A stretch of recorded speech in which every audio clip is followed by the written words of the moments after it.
Okay mga papi, done installation po tayo dito sa Honda Click 160. Nag-avail si sir ng promo package natin. Ito po yung mga kinabit.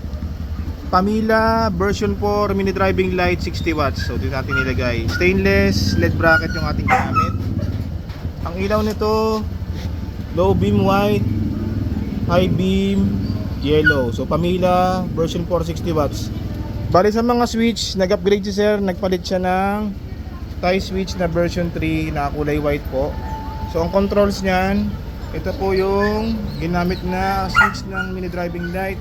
Gitna, low beam. Yan. Tapos yung dulo, yan, high beam. And then meron na po tong built-in na passing switch. So ito po siya para sa passing.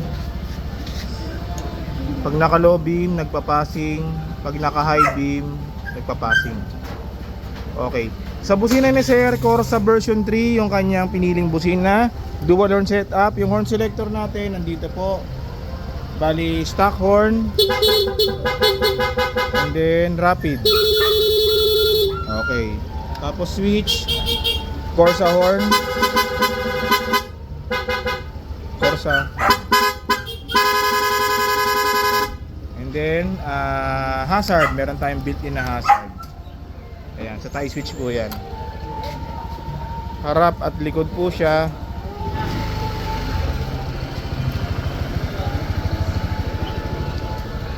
Okay mga paps, so kung gusto nyo mag-avail ng ganito mga promo package natin, mag-PM lang po sa page or pumunta dito sa Scooteristas online shop.